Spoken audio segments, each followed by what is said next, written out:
Hello বন্ধুরা, Mala's gardening হ্যাভেনে আপনাদের সকলকে অনেক অনেক স্বাগত। আশা করি আপনারা সবাই অনেক ভালো আছেন।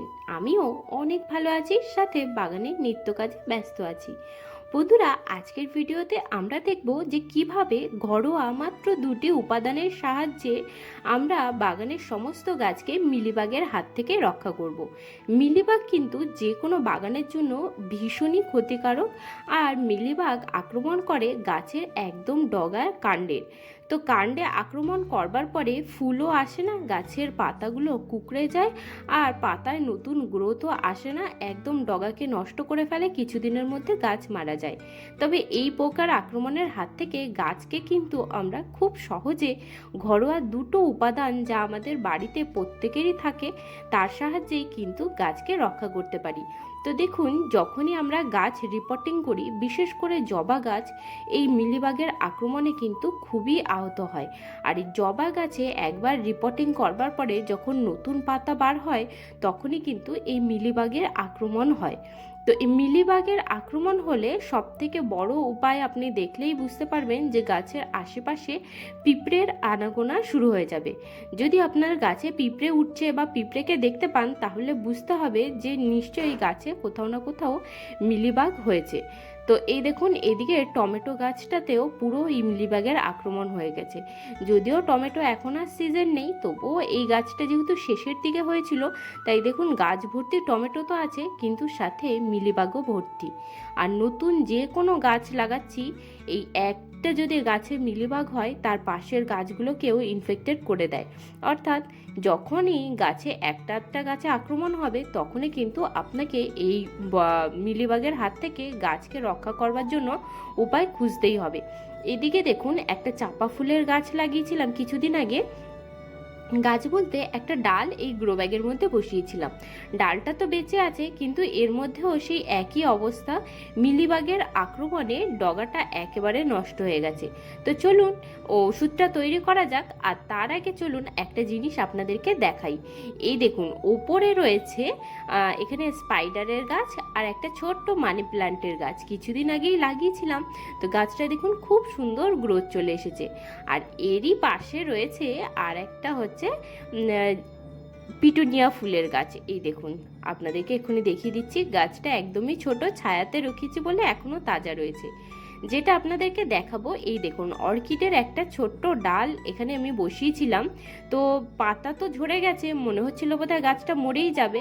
আজকে দেখতে পাচ্ছি, দেখুন কত সুন্দর একটা ছোট্ট অফশুট বার হওয়া চালু হয়েছে।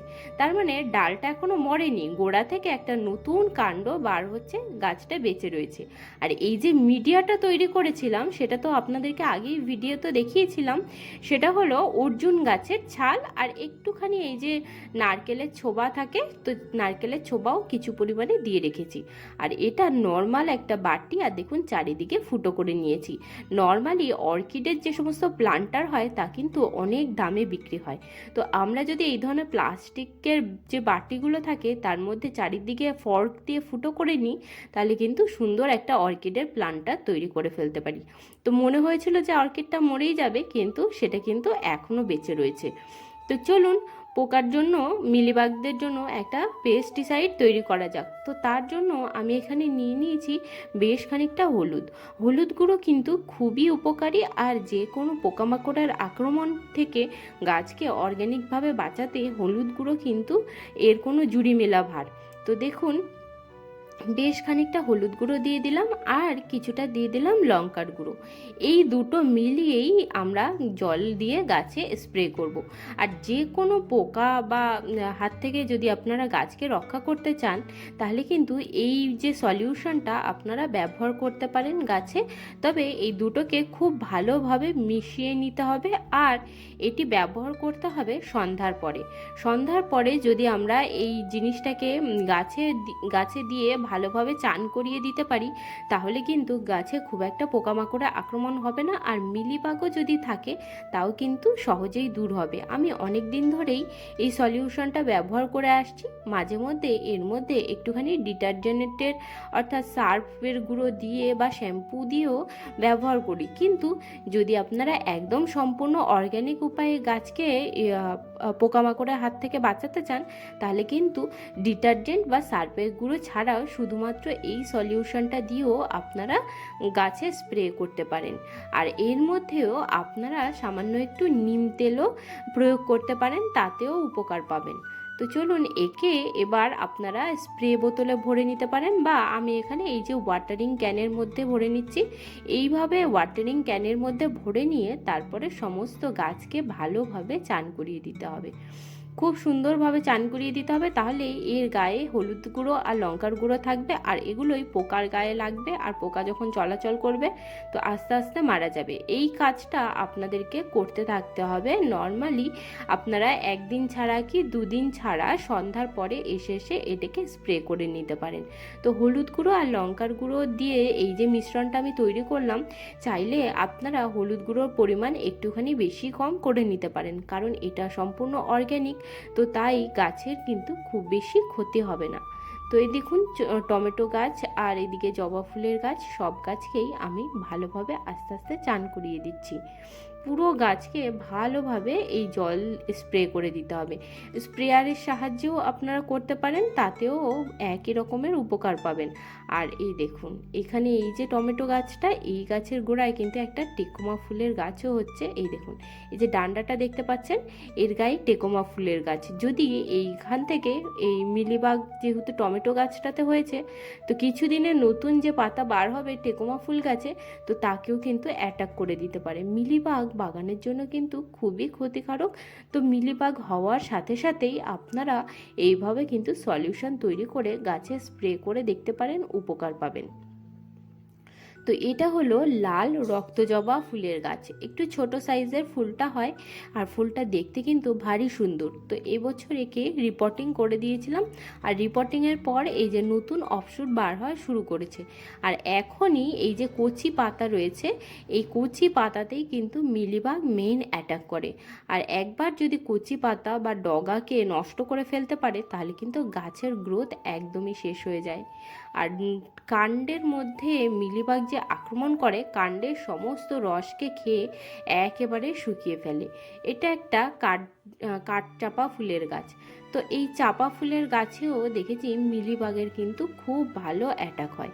সমস্ত গাছে মিলিবাগ আক্রমণ না করলেও বাগানে নর্মালি যে সমস্ত গাছগুলো আমরা লাগাই, তার মধ্যে প্রচুর গাছকে কিন্তু মিলিবাগ অ্যাটাক করে। তো আপনারা খুব সহজে এই সলিউশন দিয়ে মিলিবাগের আক্রমণ থেকে গাছকে রক্ষা করতে পারেন। এই গাছটাকেও আমি দেখুন দিয়ে দিলাম পুরো জল দিয়ে চান করিয়ে।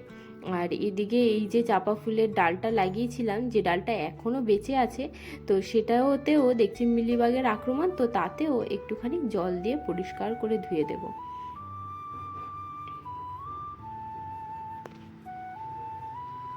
তো এই দেখুন এবার আমি এই লক্ষ্মী জবা ফুলের গাছটাকে ওপর থেকে নামিয়ে নিয়ে এসেছি। এই গাছটাতেও একই সমস্যা। জবা ফুলের গাছে দেখেছি মিলিবাগের প্রচণ্ড সমস্যা থাকে। কিছুদিন পরপরই এই গাছে যদি আমরা স্প্রে না করি, তাহলে কিন্তু ঠিক মিলিবাগের আক্রমণ হয়। আর মিলিবাগের একবার আক্রমণ হলে ফুল আপনারা পাবেনই না, গাছের গ্রোথও একদম শেষ হয়ে যাবে। তো প্রথম যখন আপনারা একটা মিলিবাগ দেখতে পাবেন, তখন হাত দিয়ে এইভাবে মেরে ফেলতে পারেন। এই গাছটায় আক্রমণ একটু বেশি হয়েছে, তার জন্য দেখুন হাত দিয়ে মোটের উপরে যেখানে যেখানে বেশি দেখলাম মিলিবাগ, সেগুলোকে মেরে ফেললাম। তো তাতেও তো না, এর গাছের মধ্যে এখনও ছোট বড় মিলিবাগের আছেই অবশ্যই।